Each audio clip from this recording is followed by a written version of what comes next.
आज की कहानी का टॉपिक है सास हूँ नौकरानी नहीं। एक सास की बहुत ही दिल को छू लेने वाली कहानी। अरे माँ, आप तो जानती ही हैं कुछ दिनों में ही हमारा बच्चा इस दुनिया में आने वाला है और इसी समय हमारी फुल टाइम मेड भी अपने गांव चली गई। बोल कर गई है कि 2-3 महीने में आऊँगी। अब इतनी जल्दी तो कोई नई नौकरानी भी नहीं मिलेगी और आप भी भाई के पास अमेरिका जाकर बैठ गई। माया ने परेशान होते हुए अपनी माँ से कहा। तो माँ बोली, अरे तो इसमें परेशान होने वाली कौन सी बात है। कोई नई नौकरानी ढूंढने की ज़रूरत नहीं है तुझे। तेरी सासू माँ है ना, वो किस दिन काम आएंगी। भली चंगी तो है अभी समधन जी। और फिर तू तो उन्हें दादी बनाने जा रही है, इतना तो वो कर ही सकती है ना तुम्हारे लिए। जब तक ज़रूरत हो तब तक काम करवाना, फिर उन्हें चलता कर देना अपने घर। अपनी माँ की इन बातों को सुनकर माया की आंखों में चमक आ गई। माँ, ये तो बहुत अच्छा आइडिया दिया तुमने। शाम को जब उसका पति घर आया तो माया मायूस सा मुखौटा लगाए उसे चाय देने गई। अरे माया, क्या हुआ, उदास क्यों हो। मैं सोच रही थी कि आपने आपके माँ बाबूजी को कुछ समय के लिए यहाँ बुला लेते हैं। लेकिन वो लेकिन लेकिन क्या। लेकिन पिछली बार जो हुआ था उसकी वजह से कहीं सासू माँ नाराज़ तो नहीं। अरे नहीं, मैं अपने माँ बाबूजी को अच्छे से जानता हूँ। हमारे बुलाते ही दौड़े चले आएंगे दोनों। अजी सुनते हो, आज रवि का फ़ोन आया था। सविता जी चहकते हुए अपने आनंद जी से कहा, जैसे खुशी का कोई ठिकाना ही नहीं रहा। अच्छा, इतने दिनों बाद, चलो याद तो किया उसने। क्या कहता था, ठीक तो है वहाँ सब। दरअसल बहू की डिलीवरी का समय नज़दीक आ रहा है ना, तो अपने घर बुला रहा था हम दोनों को। बेटे से बात करके वो सविता की खुशियाँ सातवें आसमान पर थी। लेकिन अचानक ही सविता जी पिछली बातों को याद करके उदास हो गई। दरअसल 1 वर्ष पहले सविता जी और आनंद जी अपने बेटे बहू के घर कुछ दिन बिताने के लिए गए थे। उनकी बहू माया जान चुकी थी कि उनकी सास बिल्कुल सीधी सादी है, तो उसने इस बात का फ़ायदा उठाना शुरू कर दिया। सारा दिन बिज़ी रहने का बहाना करती और सारा काम अपनी सासू माँ पर डाल देती। यह देखकर आनंद जी को अच्छा नहीं लगता, तो बहू से बोले, बहू तुम्हारी सासू माँ की उम्र हो गई है, थक जाती है, तो थोड़ा सा काम तुम भी करवा दिया करो। इतना कहने की देर थी कि बहू ने तो हंगामा खड़ा कर दिया और खूब खरी खोटी सुनाई। सविता जी और आनंद जी चुपचाप खड़े अपमान सहन करते रहे और रवि अपने पत्नी के सामने कुछ बोल नहीं सका। सविता जी और आनंद जी अपने सम्मान की रक्षा करते हुए अपने घर वापस आ गए थे। सविता जी पिछली यादों में गुम थी। इतने में आनंद जी बोले, अरे सविता, किन बातों में खो गई तुम।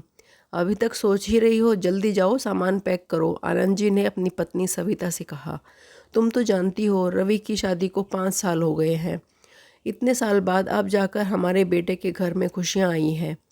जी ठीक है, मैं ज़रा नीता का बोल कर आती हूँ। हम कुछ समय के लिए अपने बेटे के घर जा रहे हैं।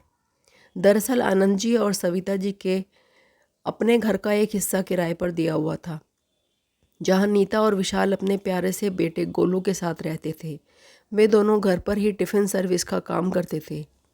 पास में ही गर्ल्स हॉस्टल था, तो उनका धंधा भी अच्छा चल रहा था। कुछ ही वर्षों में सविता जी और नीता का एक दूसरे से खासा लगाव हो गया था।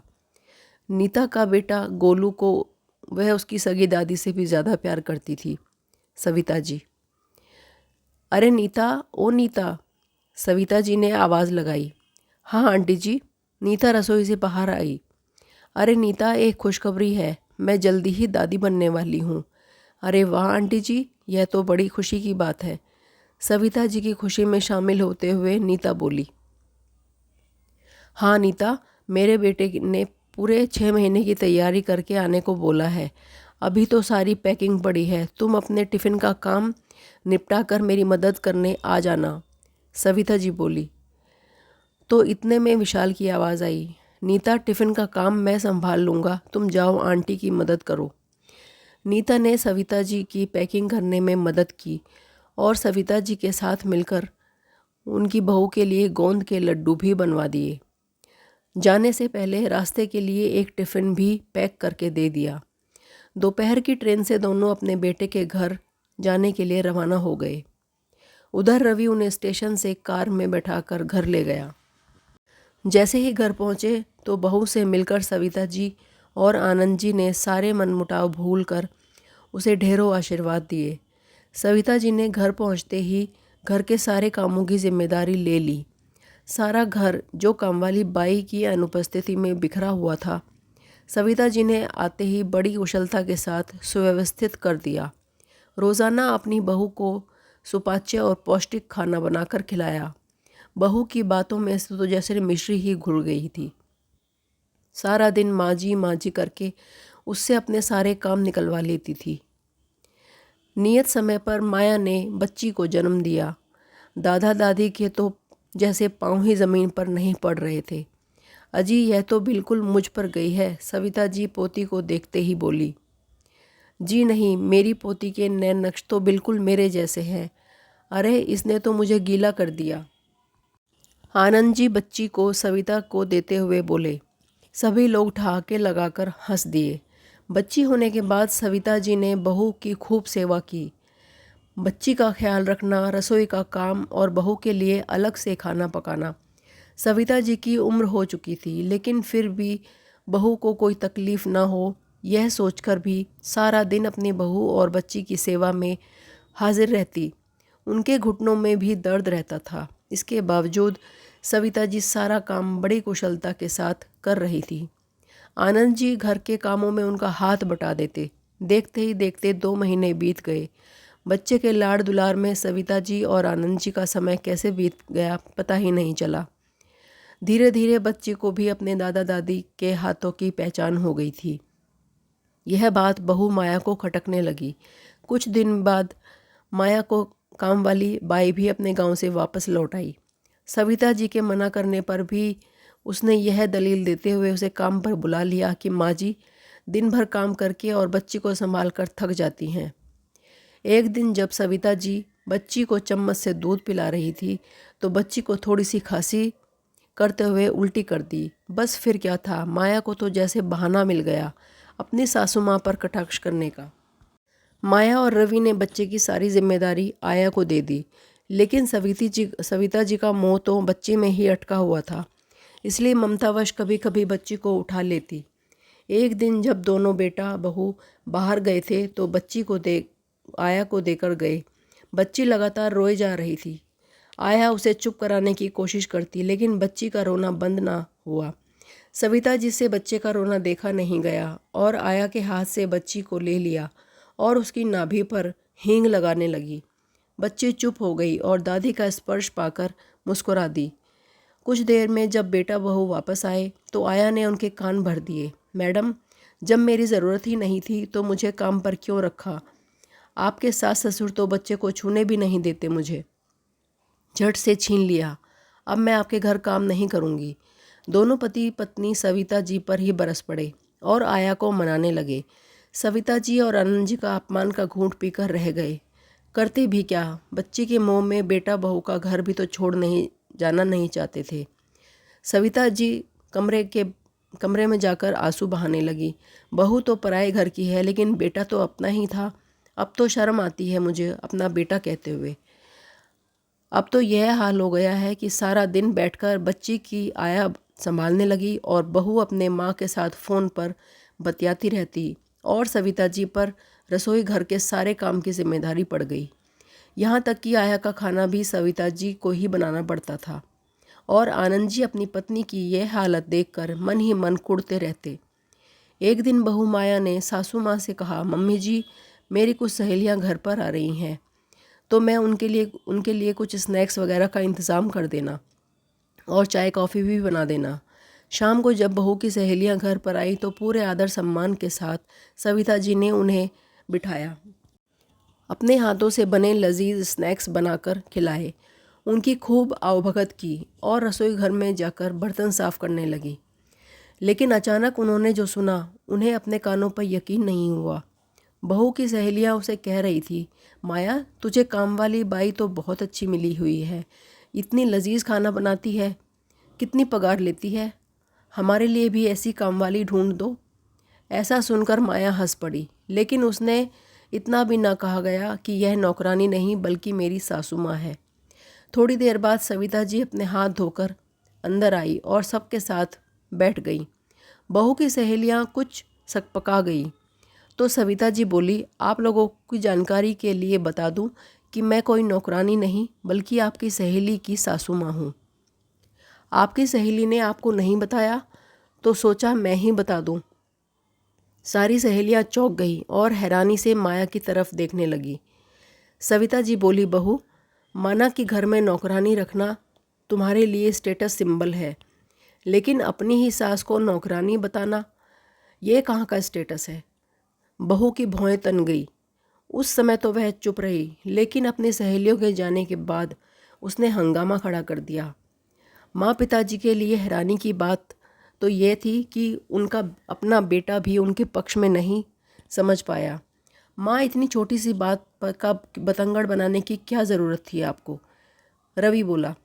तो आनंद जी, जो कि आज तक अपने बच्चों के मुंह में बस अपना मुंह बंद किए बैठे थे, अपना धीरज खो बैठे। छोटी सी बात? तुम्हारी माँ को यहाँ नौकरानी की संज्ञा दी गई और तुम इसे छोटी सी बात कहते हो। माफ़ करना बेटा, आज तक हम सब कुछ चुपचाप सहते रहे, पर अब पानी सर से ऊपर जा चुका है। अब यदि हम दोनों इस घर में एक पल के लिए भी रुके तो ये मेरी पत्नी का अपमान होगा। कहते हुए आनंद जी अपनी पत्नी के साथ सामान पैक करवाने लगे। यह सोचकर कि कहीं बच्ची का मोह उनसे रोक ना ले, उसे दूर से ही देख कर निकल गए। जिस बहू की उन्होंने इतनी महीने सेवा की, उसी बहू ने बेइज्जती का इनाम देकर अपने घर से उन्हें रवाना कर दिया और उनके अपने बेटे ने उन्हें रोका तक नहीं। आनंद जी और सविता जी पहली ट्रेन पकड़कर घर वापस लौट आए।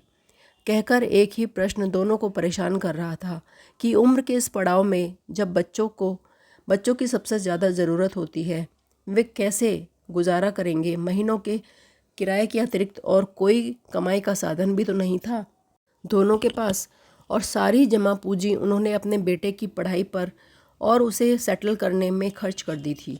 आनंद जी को दिल ही दिल में ये बातें कचोट रही थी। घर पहुंचते ही जैसे ही घंटी बजाई, नीता और विशाल के बाहर आने से पहले ही गोलू बाहर आ गया। अरे दादा दादी आ गए, आप कहाँ गए थे हमें छोड़कर?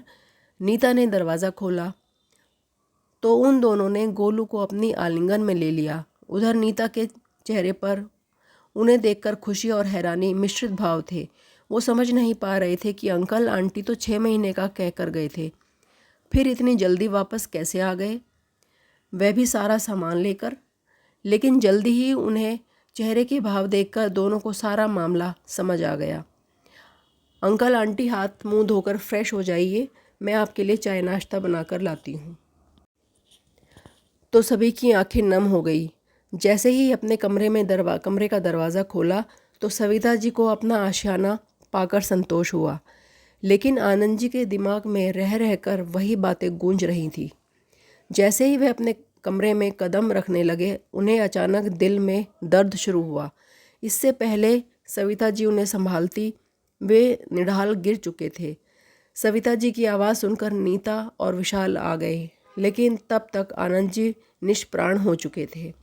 सविता जी पर तो जैसे दुखों का पहाड़ टूट पड़ा। नीता और विशाल ने उन्हें जैसे तैसे संभाला, बहू बेटे को खबर दी तो दोनों अंतिम संस्कार की लोकाचार निभाने चले आए और लोकाचार निभाकर चले गए। अपनी माँ का हाल चाल जानने तक की जहमत नहीं उठाई गई दोनों से, लेकिन किराएदारों ने उन्हें हर कदम पर सहारा दिया। धीरे धीरे समय बीतने लगा और सविता जी की हालत भी अब कुछ सामान्य होने लगी। एक दिन नीता और विशाल का बेटा गोलू कुछ बीमार पड़ गया तो उसे दिन भर हॉस्पिटल में एडमिट रखना पड़ा। सविता जी को तो वैसे भी खाना बनाने का शौक़ था। नीता की अनुपस्थिति में सविता जी ने टिफ़िन का सारा काम संभाल लिया। सब ग्राहकों को उनका खाना बहुत पसंद आया और हॉस्टल की लड़कियां तो उनके खाने की दीवानी ही हो गई थी। उस समय सविता जी को अचानक पता चला कि उनके किराएदार विशाल और नीता ने अब अपना मकान खरीद लिया है और वह वहीं पर दोनों अपना रेस्टोरेंट खोलने वाले हैं। दरअसल उन्होंने यह मकान 2 महीने पहले ही खरीदा था, लेकिन अंकल के जाने के बाद वो आंटी को अकेला नहीं छोड़ना चाहते थे, इसलिए आंटी को संभालने के लिए उन्होंने गृह प्रवेश कुछ समय के लिए टाल दिया। यह बात जानकर सविता जी भाव विभोर हो गई। फिर अपने आप को संभालते हुए नीता के पास गई और उसे बधाई देते हुए गले से लगा लिया। बेटा, मेरा इतना ख्याल भी मत रखो कि मैं तुम लोगों को जाना ही न दूँ। सविता जी ने नीता को आश्वासन दिया कि अब वह बिल्कुल ठीक है और सारी तैयारियां करवा कर उन्हें भारी मन से विदा कर दिया। लेकिन अब सविता जी बिल्कुल अकेली हो गई थी। साथ ही किराए से होने वाली आय भी अब बंद हो गई थी। इस उम्र में अपना गुजारा कैसे करूँगी? जिस बेटे पर सारी जमा पूंजी खर्च कर दी, उस पर उसे मुझे बुढ़ापे में कहते हुए भी अपने गालों पर आंसू ढुलक गए। आगे की ज़िंदगी कैसे कटेगी सोच सोच कर ही उसका दिल बैठा जा रहा था। इतने में बेल बजी। देखा तो हॉस्टल की कुछ लड़कियां बाहर खड़ी थी। सविता जी के पास आकर टिफ़िन सर्विस के लिए आग्रह करने लगी। आंटी, आपके हाथ का खाना बहुत लाजवाब होता है, प्लीज़ आप टिफ़िन सर्विस शुरू कर दीजिए ना। यह सुनकर सविता कुछ सोच में पड़ गई। अंदर आकर अपने पति की तस्वीर के सामने खड़ी होकर बोली, ये कैसा संभव है? इस उम्र में नया काम कैसे शुरू करूं?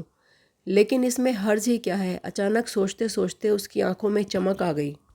मन ही मन उन्होंने अपने जीवन को नई दिशा देने का निर्णय ले लिया। नीता और विशाल का घर कुछ ही दूर पर था।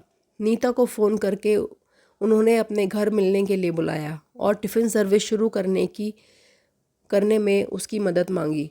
2 ही दिन में नीता की मदद से सविता जी ने अपना काम शुरू कर लिया और अपनी मदद करने के लिए 2 लड़कियां भी रख ली, जो सारा दिन भागदौड़ कर काम संभालती थी। कुछ ही दिनों में उन्हें अच्छी कमाई होने लगी। कुछ हॉस्टल की लड़कियों को सविता जी से इतना लगाव हो गया कि वे उनके घर पर किराए पर भी रहने लगी। अब सविता जी का अकेलापन बिल्कुल दूर हो गया था।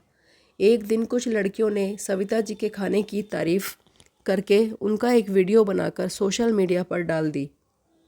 देखते ही देखते वीडियो को तो जैसे आग की तरफ फैल गई और सविता जी के बनाए खाने की चर्चा दूर दूर तक होने लगी।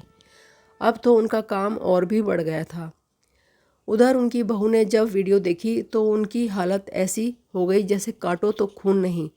तुरंत रवि को दिखाते हुए बोली, देखो तुम्हारी माँ ने खाने की चर्चा पूरे देश में हो रही है, कितने कमाती होगी, बाप रे बाप। तुम्हारी नौकरी से तो हमारे घर का गुजारा ही बड़ी मुश्किल से चलता है। अपनी माँ से ही कुछ मदद मांग लो, उनका काम तो अच्छा चल रहा है, तो क्यों ना हम उनके पास जाकर रहें। और वैसे भी तुम्हारे पिताजी तो अब रहे नहीं, तो माँ को भी अकेलापन लगता होगा ना। ये सब देखकर रवि की हैरानी का तो ठिकाना ही नहीं रहा। पत्नी का कहना मानकर रवि ने अपनी माँ के पास जाने की योजना बनाई। अगले ही दिन दोनों अपने बेटी के साथ सविता जी के घर पहुँच गए। वहाँ का दृश्य देख बहू की आंखें फटी की फटी रह गई। वहाँ तो जैसे मेला सा लगा हुआ था। सारी तरफ चहल पहल थी। मीडिया वाले माँ जी का इंटरव्यू ले रहे थे। यह देख दोनों पति पत्नी थोड़ी देर के लिए अलग से खड़े हो गए। अपने आप को आज वह इस घर में उपेक्षित सा महसूस कर रहे थे। सविता जी ने उन्हें बहुत पहले ही देख लिया था, लेकिन फिर भी उन्हें नज़रअंदाज करके अपने काम में लगी रहीं।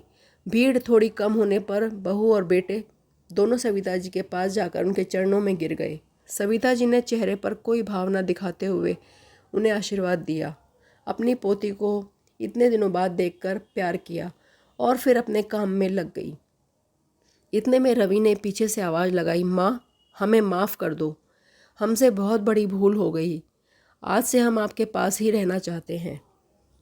सविता जी ने उन्हें तिरछी निगाहों से देखते हुए कहा, अच्छा, लेकिन मैं तो तुम्हारे साथ नहीं रहना चाहती।